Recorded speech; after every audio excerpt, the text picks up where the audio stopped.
Hi friends, welcome to కొత్తగా చందమామ కథలు. ఈరోజు మనం కంకాలమ్మ అనే కథ చెప్పుకుందాం. అనగనగా ఒక ఊళ్ళో కాళీ కంకాలమ్మ అనే మంత్రగత్తె ఉండేది.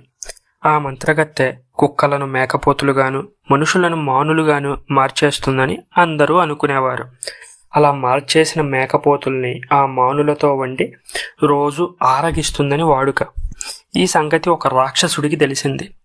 ఇటువంటి విపరీతపు తిండి తిని అరాయించుకోగల ఈ కంకాలమ్మ రక్తం ఎంత రుచిగా ఉంటుందో కదా అనుకున్నాడు. ఇందుకోసం దానిని తన పాతాళానికి తీసుకుపోవాలని నిశ్చయించి వాడు ఒక రాజకుమారుడి వేషంలో కంకాలమ్మ ఇంటికి వచ్చాడు.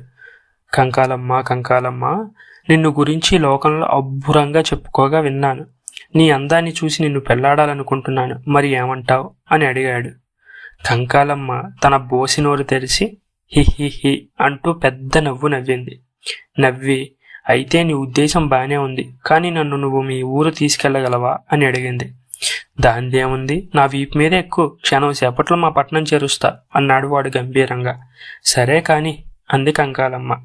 కంకాలమ్మని రాక్షసుడు వీపు మీదకి ఎక్కించుకున్నాడు. తర్వాత వాడు ఒక 3 అడుగులు వేశాడు. భూమిని ఒక్క తన్ను తన్నాడు. భూమి బద్దలై పాతాళానికి తోవ కనబడింది. రాక్షసుడు పాతాళానికి దారి తీశాడు. అయితే ఎంత ప్రయత్నించినా, ఎన్నాళ్ళు నడిచినా కంకాలమ్మను కిందకి దింపడానికి కానీ పడేయడానికి కానీ వాడికి సఖ్యమైంది కాదు. వాడి ఆశలన్నీ తలకిందులయ్యాయి. ఈ పిశాచం వదిలిపోతే చాలరా బాబు అనుకున్నాడు. వాడు పోయి బ్రహ్మరాక్షసుడితో మొరపెట్టుకున్నాడు. ప్రభు, ఈ దిక్కుమాలిన కంకాలి నా వీపు మీద నుంచి దిగిపోయే ఉపాయం చెప్పండి అంటూ. అబ్బాయి, ఈపాటి దానికే భయపడిపోతున్నావా? అలా భయపడడం మన జాతికే తలవంపు. ఇంతకీ ఇందులో ఏముంది గనుక? ఎక్కడి నుంచి తీసుకొచ్చావో అక్కడే విడిచాయి అంటూ బ్రహ్మరాక్షసుడు రహస్యంగా సలహా చెప్పాడు. కంకాలమ్మ పీడ వదుల్చుకోవడానికని రాక్షసుడు తిరుగుముఖం పట్టి వెళ్తూ ఉండగా దారిలో ఒక వెర్రివాడు కనబడి నవ్వుతూ, భలే, ఈ గాడిద బరువు ఎన్నాళ్ళ నుంచే మోస్తున్నావు నాయన అన్నాడు వెటకారంగా. రాక్షసుడు తుల్లిపడి, వీడెవడో దేవాంతకుడిలాగా ఉంది, నేను ఈ ముసల్దాన్ని ఎన్నాళ్ళ నుంచే మోసుకు తిరుగుతున్నానని వీడిగలా తెలిసింది అనుకొని, బాబు నాకు ఈ ఉపకారం చేసి పెట్టు అంటూ తన బాధ కాస్త బయటపెట్టాడు. ఓ, దీనిదేముంది, నా వీపు మీదకి ఎక్కించు అన్నాడు వాడు. బతుకు జీవుడా అనుకొని ఆ ముసలి కంకాలిని ఆ వెర్రివాడి వీపు మీదకి ఎక్కించాడు రాక్షసుడు. వెంటనే ఆ వెర్రివాడు దక్షిణ దిక్కుగా పరిగెత్తడం ప్రారంభించాడు. ఆ ముసలిది వదిలేదేంటి, ఇంక వెర్రోడి తిరిగి వచ్చేదేంటి అనుకుంటూ రాక్షసుడు ఆ వెర్రివాడి గొర్రెల మందను మళ్లించుకుని పారిపోయాడు.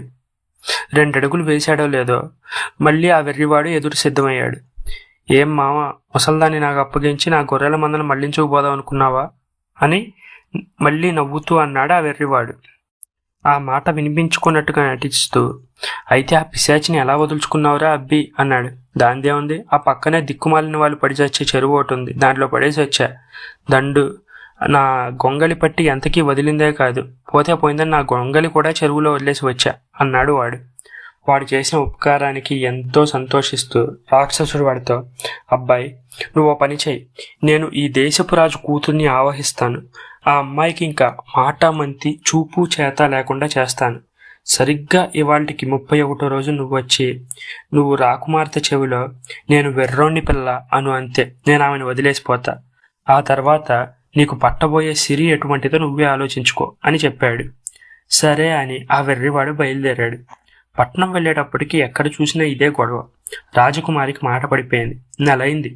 బాగు చేసిన వాళ్ళకి అర్ధరాజ్యము పిల్లని ఇచ్చి పెళ్లి చేస్తారట. వెర్రివాడు కోట వద్దకు వెళ్ళేటప్పటికే అనేక మంది రాజవైద్యులు, భూత వైద్యులు పెదవి విరిచి బయటకు వచ్చేశారు.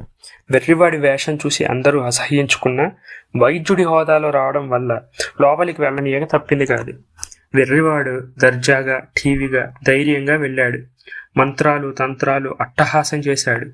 చివరికి రాక్షసుడు చెప్పిన తీరుగా మంత్రం చెప్పాడు రాకుమారి చెవిలో. ఆమెను ఆవహించిన రాక్షసుడు రాకుమార్తెను వదిలేస్తూ ఆ వెర్రోడితో ఇలా అన్నాడు, ఇదిగో, ఇదే ఆఖరిసారి. ఇటువంటి వైద్యం మరెవరికైనా చేశావంటే నీ పుర్రె పగులుతుంది సుమా అని హడలుగొట్టాడు. రాజకుమార్తె వెంటనే లేచి కూర్చొని కిలకిలా నవ్వడం మొదలుపెట్టింది. కోటలో మంగళవాద్యాలు మోగాయి. ఆ వెర్రివాడు ఆ రాజ్యానికి రాజయ్యాడు. అయితే కథ అప్పుడే కంచికి పోలేదు. రాక్షసుడు తన అలవాటు ప్రకారం పోయి ఇంకొక పొరుగురాజు కూతుర్ని పట్టి ఇలాగే పీడింపసాగాడు. ఆమెకు కూడా పాపం మాట మంతి చూపు చేత లేకుండా పోయాయి. ఆ మహారాజు ఎన్నో వైద్యాలు చేయించి మంత్రాలు వేయించాడు. లాభం లేకపోయింది. చివరికి మన వెర్రిరాజు గారి పూర్వకథ విని ఆయన కబురు చేశాడు. కబురు అందగానే వెర్రివాడికి కంగారు పుట్టింది. ఆ రాజకుమారిని వదిలిపోతూ చిట్ట చివరిగా రాక్షసుడు చెప్పిన మాటలు జ్ఞాపకానికి వచ్చాయి. రావడంతోనే పొరుగురాజుతో, అయ్యా, నేను మాంత్రికుణ్ణి తాంత్రికుణ్ణి కాదు, వైద్యుణ్ణి అసలే కాదు.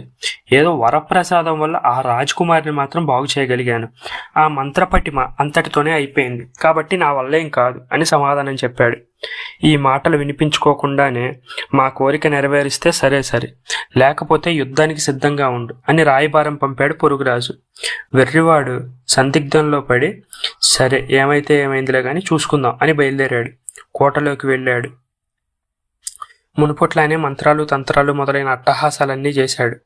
రాజకుమారి చెవిలో గింగిరెత్తేలా ఇది ఇలా చెప్పాడు. అబ్బాయి, ఇదిగో నేను చెప్పే రెండు మాటలు జాగ్రత్తగా విను. ఆనాడు మనం చెరువులో పడేసిన కంకాలి చస్తుందనుకున్నాం, కానీ అది చావలేదు. బతికి పైకి వచ్చిందట. నిన్ను వెతుక్కుంటూ బయలుదేరి వస్తుందట.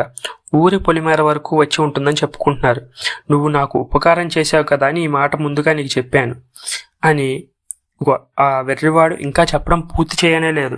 కంకాలమ్మ అనే మాట చెవిన పడ్డంతోనే ఆ రాక్షసుడు బాబోయ్ అని ఒక పెద్ద కేక వేసి పాతాళానికి దౌడు తీశాడు. ఇంకేముంది, రాక్షసుడు ఎప్పుడైతే పరుగుచ్చుకొని పారిపోయాడో ఆ క్షణంలోనే రాకుమార్తె తన చారడేసి కళ్ళను తెరిచి చూసి దానిమ్మ గింజ లాంటి పండ్ల వరుస కనబడేట్టు నవ్విందట. కూతురుకు నయమైంది అనగానే వాగ్దానం ప్రకారం మహారాజు ఆమెను వెర్రిరాజుకి ఇచ్చి అతి వైభవంగా పెళ్లి చేశాడు. ఈ విధంగా అదృష్టవంతుడైన వెర్రివాడు ఇప్పుడు 2 రాణులకు భర్త అయ్యాడు. ఈ కథ మీకు నచ్చినట్లయితే దీన్ని లైక్ చేయండి, మీ ఫ్రెండ్స్ అందరికీ షేర్ చేయండి. అలాగే మన ఛానల్ని సబ్స్క్రైబ్ చేసుకోవడం మాత్రం అస్సలు మర్చిపోకండి. Thank you friends.